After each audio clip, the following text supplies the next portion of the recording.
Hello! This is the second video in the Sewing Supplies Organization and Buying Guide series. The last one was dedicated to sewing patterns, and this time we'll take a look at sewing machine supplies. I keep most of them in this wooden box with a lovely sewing machine on the top, so it's more than suitable for keeping needles, feet, maintenance, tools and accessories. Instead of throwing everything into the same container, I prefer to put all the must-have tools in this box, which I always keep next to the machine. Let's take a closer look at what's inside. I put all needles vertically on one side of the box, so I can easily find the package I need. If you're just starting out, I know it's tempting to buy all sorts of needles, but it's completely unnecessary and pretty much a waste of money. Before buying, ask yourself what you'll be making. If you'd like to sew a pair of jeans or recycle all jeans and make a bag, buy jeans needles. I have a couple of packages of jersey needles and a twin needle because I sew frequently with stretchy materials, and a universal package which gives you a variety of needle sizes, which is always great to have. Therefore, you basically need only two types, universal and stretch or jersey. I was able to sew a lot of clothes using just those two packages. Stay away from cheap kits because they're usually not good at all, so save money by not buying low quality products and invest into less packages with better quality needles. I don't recommend putting used needles with the new ones, so I keep them in a tiny glass jar where they fit perfectly. You could get a small containers with dividers for pills, for example, and use it instead of a jar. You might be thinking, how can you know which needle is which after mixing them up?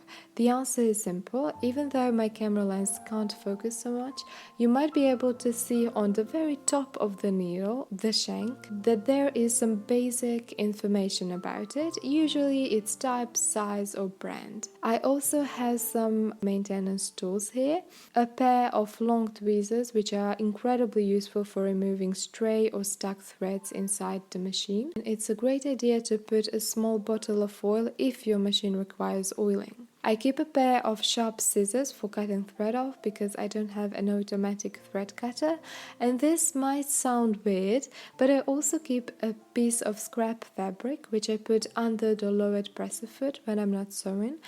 I then also lower the needle so that it pieces the fabric, and that makes sure that the metal parts aren't touching, my needle is nice and secure, it won't break while transporting the machine, and even if it's not going anywhere, the fabric prevents any dust from collecting. We'll take a look at thread in a bit, so you'll see that I like to use cones instead of spools. Since cones are bigger, they don't usually fit, the spool pin is too short.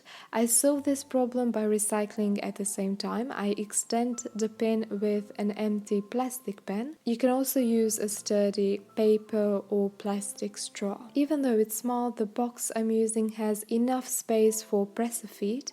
The machine I'm using is rather old, so I only have 3 original feet that came with it, a zigzag foot which I use all the time, an overlock foot and a buttonhole foot.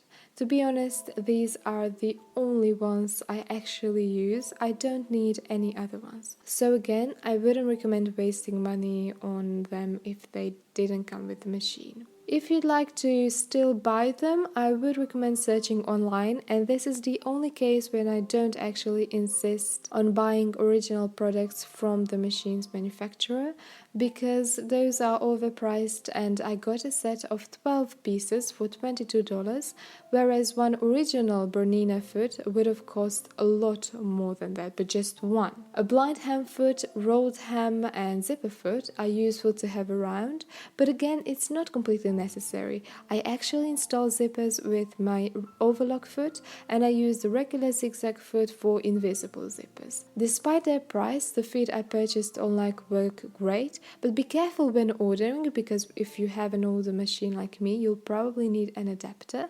The kit I bought includes one, so it was a great bargain. After a year of using them, I haven't had any problems. Some kits come with a special box for the feet, but those take up too much space, and I like to put the ones I use often into my white box instead.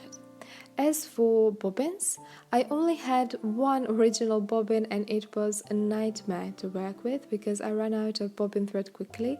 So I found this great see-through bobbin case online for $2, but you can find a case like this filled with empty bobbins for just a couple of dollars more, which is great.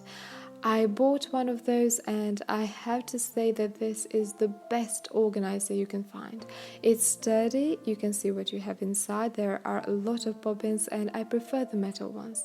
I also keep a bobby pin which I use to clean the space below the metal plate, under the presser foot and above the bobbin case. There is a lot of fibers and dust that accumulate quickly. As for the top thread, I love using cones. Spools are incredibly expensive and have enough thread for just 1-2 garments, which means you'll be throwing them out quickly. Cones are less expensive and you get 5 kilometers of thread. I have been using only these 3 cones, black, white and blue, for over 2 years. I've made at least 20 pieces of clothing using them. I use them to wind the bobbins as well, to overlock and finish seam allowance. Still, I'm not even close to running out of thread. I got this Orlando thread kit as a gift and I would recommend getting something similar if you plan on sewing colorful garments. I like that this kit comes with bobbins as well, so there is no need to waste a spool thread, and when you use up all the thread you'll be left with empty bobbins to fill with anything else you'd like. I thought they would be flimsy, but they're actually quite good. The thread isn't bad at all, it doesn't break easily.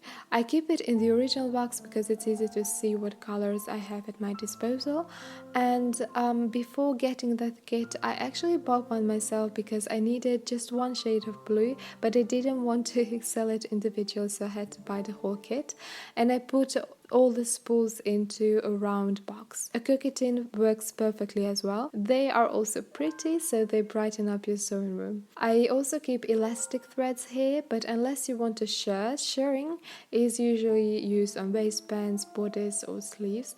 There's no need to buy them. If you are familiar with this type of thread, Gutterman, you might be surprised to know that it actually has a hidden compartment inside. I like the bottom part of the spool because it has an indent and small teeth to keep the thread from unraveling, but that bottom piece can also easily be removed and you'll be left with a small cone with dividers. If you travel, it's handy to have a sewing kit, and you can put a needle here, even machine needles fit, which I find useful. You don't have to worry that the needle will get lost or pierce anything. If you'd like to do embroidery on your machine, you can get spools of gold or silver thread. They come in a cone form as well, and I keep them in the same black box with the rest of the spools. The last thing that is a must is a dust cover. You can sew one yourself, but it takes a lot of time to create a made-to-measure cover, so you can just find a piece of fabric that you don't like or don't know what to do with it and cover your machine. It works perfectly. There is no need for fancy covers. I hope you found this video helpful. Here are a couple of tips for buying and organizing machine-related supplies. They worked perfectly for me, so I hope they'll work out for you as well. Until next time, happy sewing!